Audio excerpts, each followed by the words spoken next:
Hello everybody, this is paper 1 from May 2023. This is time zone 2. 9-mark question to end things off. An engineer wants to calculate the cross-sectional area of a dam. The cross-section of the dam can be modeled by a curve and two straight lines as shown in the following diagram, where distances are measured in meters. So he wants to find the area under the curve here. So this curve right here wants to find the area underneath. The curve is modeled by a function f of x. The following table gives values of f of x for different values of x in the interval between 0 and 3. So just for this interval from 0 to 3, where x is greater than 0 and less than 3, so this part only. Okay. Calculate an estimate for the area in the interval of 0, where x is greater than or equal to 0 and less than or equal to 3, by using the trapezoidal rule with 3 equal intervals. Okay, so 3 equal intervals. There was another paper where I kind of went over more in-depth kind of explanation of the trapezoid rule. We'll bring the trapezoid rule up here and let's look at it in the formula booklet. So let's go. This is going to be under calculus. So calculus, topic 5. Here we go. And there we have it actually. 5.8, the trapezoid rule. What is this saying? This is the sum of the area under the curve. This is our lower bound and our upper bound of some function. And then here, we'll go into the next screen. I'll write this out and we'll actually go over this again. And I'll show you what this means. But there it is. We do have the trapezoid rule, of course, in the formula booklet. Okay, so I'm going to write this out. I'll write it down here. So we're looking for the area under the curve. So that's what this means essentially, the area under the curve. And we have some starting point and some ending point of some function. And I think they gave us the function somewhere. They did. No, they didn't actually. They just gave us the derivative. So in this case, we don't know the function, but we have the intervals. And the trapezoid rule looks like this. 1/2 h, which we can find, and then open up some brackets. y0 plus yn plus 2 times y1 plus y2 plus, and these are all of the intermediate values, all the way up to yn minus 1. So right up before the second last one. So this yn is the height or the y value, let's say the y value at the final y value, or at the end of our interval. So let's say final, essentially y value, often the height, final y value, y0 is our first y value, and these of course are our intermediate y values. And then of course we have this other variable here, this h, and in the formula booklet they give us this h is equal to b minus a over n. And earlier when we talked about this area right here, and we said, okay, this is the starting point and this is the end point, so this is the end and this is the start. This h just refers to the size of the intervals. So in this case, we know that there are 3 equal intervals between 0 and 3. So h is going to equal to 3 minus 0, endpoint, starting point, broken down into 3 equal intervals, and it should be equal to 1. So let's go and put this in here. So 1/2, the size of our intervals are equal to 1. The first y value when x is equal to 0 is equal to 3. The last y value when x is equal to 0, or sorry, when x is equal to 3 is equal to 42, plus 2 times, and then these are all of our intermediate values. But at this point, since we're just having, this is probably why it's the second last question, they've given us more information that we need. We're only breaking this area under the curve into 1, 2, and then 3 trapezoids right here. Only into 3 trapezoids. So we're really only concerned with, this is y0, this is y1, this is y2, and this is y3. So we're only concerned with the 0, the first, the second, and the third value. So kind of trying to confuse, potentially asking for a little more detail, not a straightforward question. Intermediate value is going to be 8. At 2 it's going to be 19. And then the final value is actually, we don't have it, we just have these 2 values really. And then let's close the brackets. So let's work that out on the calculator. That's our trapezoid rule. So let's get a new screen actually. Okay. 1/2 times 1, or we can just leave that actually. Let's open up 2 pair of brackets, 3 plus 42 plus, and then we wanted to multiply these other values by 2. 8 plus 19. And just make sure that you have these brackets. So we have 3 plus 42 plus 2 times 8 plus 19, and all of these are within these bigger brackets. So we're saying order of operations, we want to take 3 plus 42, add that together, then take 2 times 8 plus 19, add these 2 things together, and then we want to multiply all of that by half. So just be mindful when you are typing this in. To be honest, you might be a good idea to just write 8 plus 19 times 2 plus 3 plus 42, and then multiply everything by a half. So we've got 99 over 2, or just as a decimal, well, it's going to be 44.5. Convert to decimal, there it is. Sorry, 49.5 rather. Okay, so let's go back to the document. 49.5. That's our area under the curve. Just to give a quick demonstration, really quick, 'cause I know I've done this in another video. Area of a trapezoid, and this is given to you in the formula booklet, is a plus b over 2 times the height. So if we have some trapezoid like this, and it's on its side, a and b would just be the lengths of these parallel sides, a and b, and then h would be the height of the trapezoid. What we're doing when we're doing the trapezoid rule is we're just rotating these trapezoids on the side, and this of course now becomes h.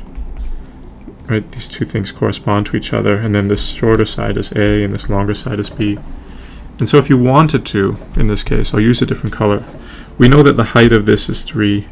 When we're at 1, the height is equal to 8. And when we're at 2, the height is equal to 19. And when we're at 3, the height is equal to 42. If you wanted to, we could just find A1, A2, and A3, just like that. And so it would be what? 3 plus 8 over 2 times the height, which is just equal to 1. And then this, of course, is going to be 8 plus 19. 8 plus 19 over 2 times the height of 1 again. And this last one right here, 19 and 42. 19 plus 42 over 2, and then times the height of the trapezoid is 1. And if you take all of these areas, you will get this area under the curve. That's exactly what the trapezoid is doing, the trapezoid rule. It's creating trapezoids and using these to approximate the area under the curve. Okay, so 2-mark question for trapezoid rule. It looks like not that much actually, usually it's 3 marks. Here it is, trapezoid rule. size of our intervals. That is to say, if we're breaking this up into 3 portions, from 0 to 3, size is just equal to 1. And then first y value, last y value, and 2 times all the intermediate y values. In this case, we're dealing with points 0, 1, 2, and 3. Okay, 4-mark question coming up. I'd imagine it's quite challenging. It is known that f prime of x is equal to 3x squared plus 4 in the domain of x is greater than 0 and less than 3. So we have this function here, which is given by f of x. The derivative of this function between these values where x is greater than 3 and x is greater than 0 and less than 3 is equal to 3x squared plus 4. Find an expression for f of x in the domain of x is greater than 0 and less than 3. That's a great question. To be honest, I really like this question. It's very nice.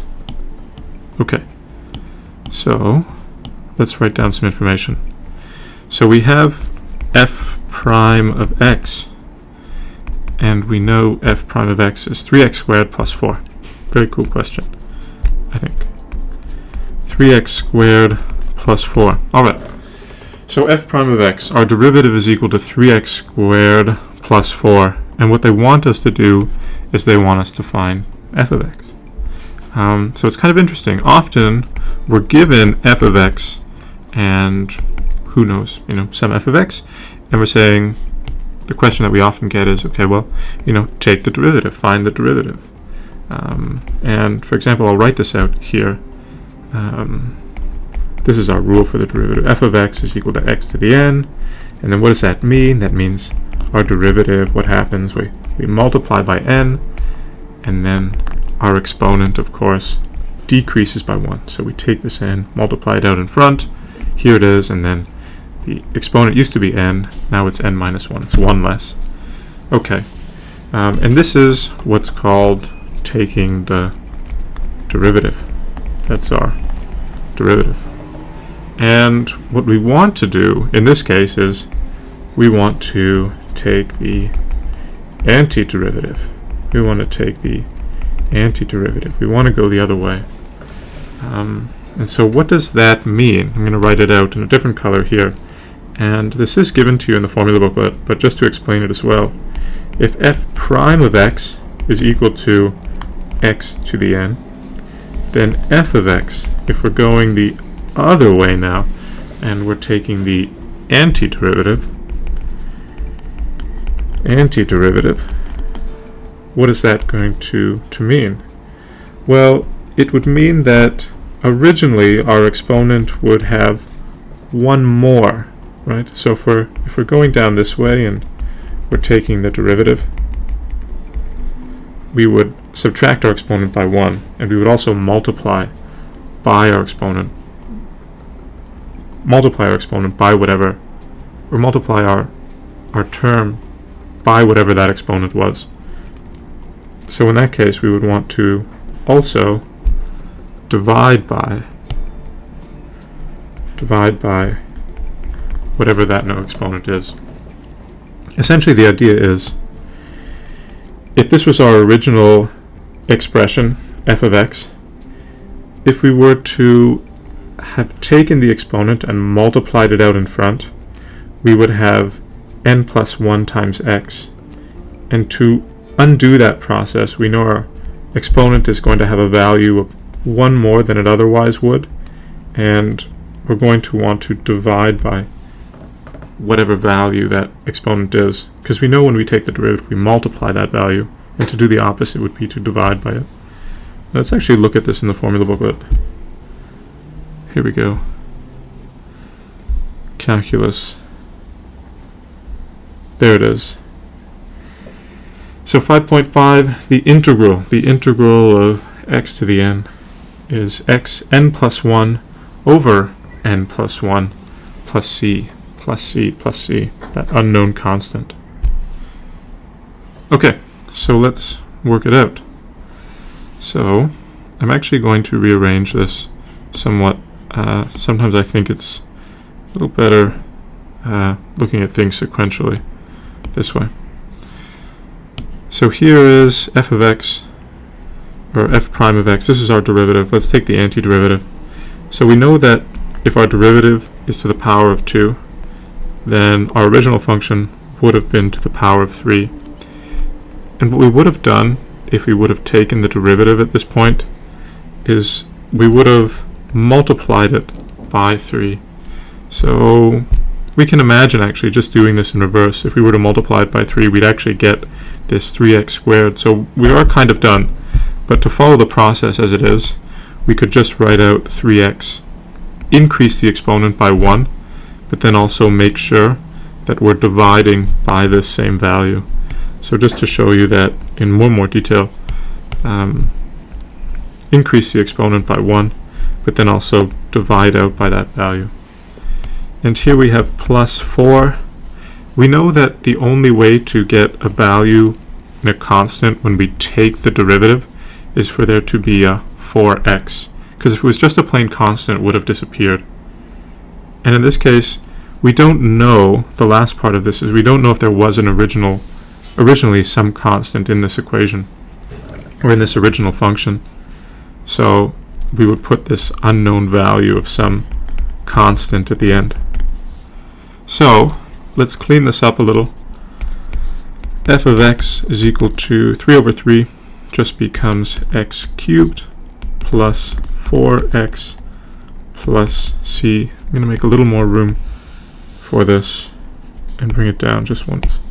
Okay, and then lastly, to be honest, I actually think this is quite a good idea, is just derive this. Find out what fx prime would be, and it would be 3x squared plus 4, and that would be it. And that's exactly what we have here. And to be honest, that should be some good reassurance.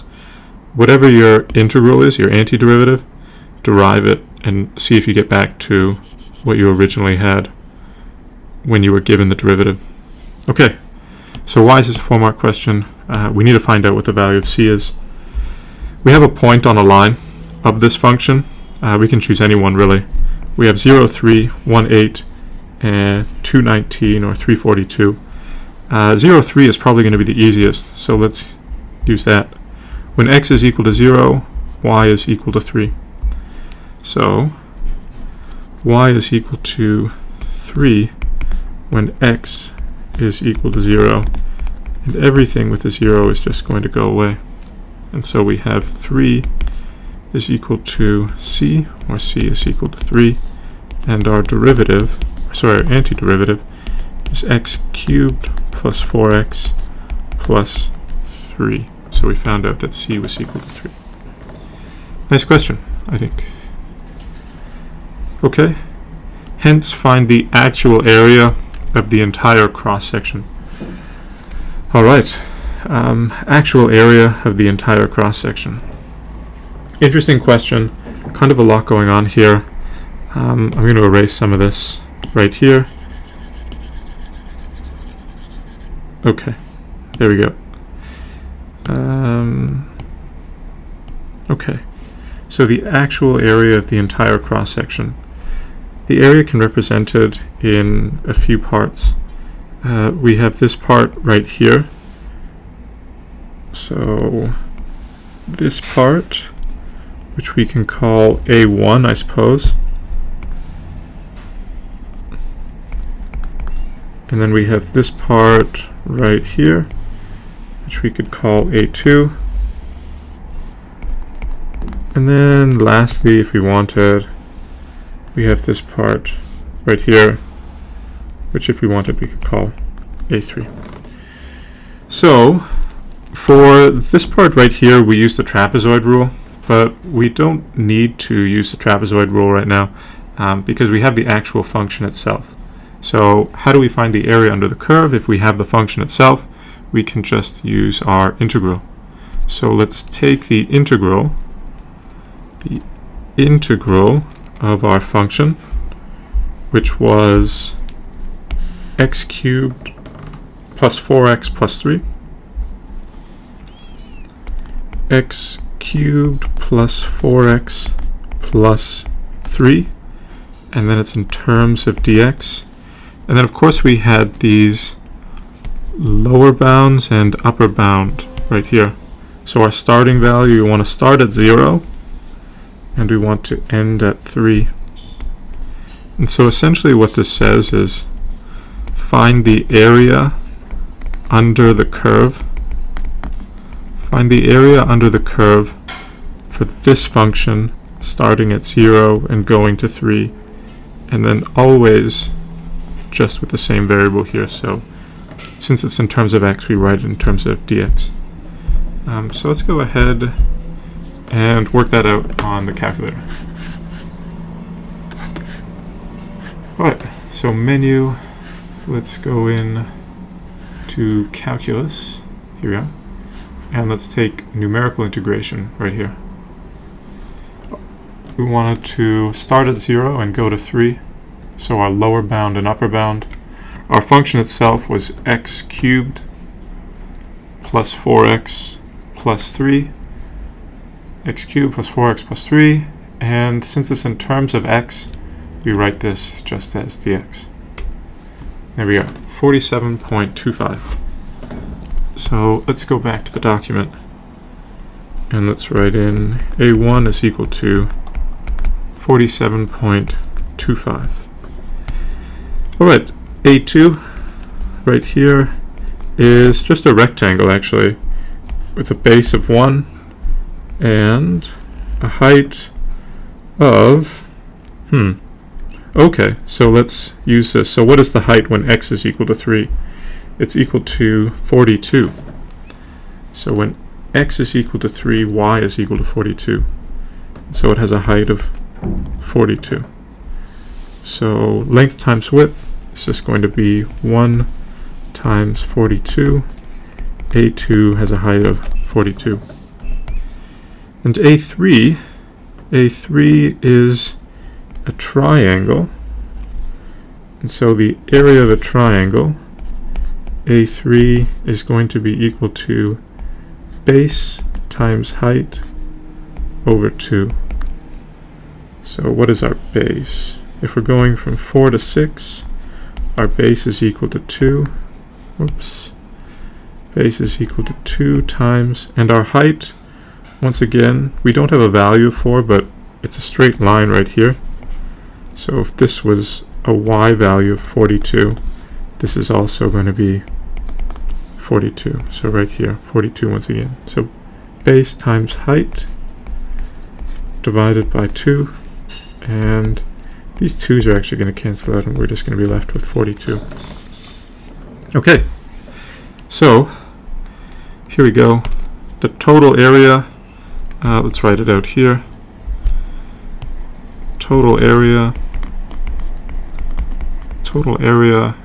is going to be given by, we can write a1 plus a2, a3. I'm not going to use the colors here.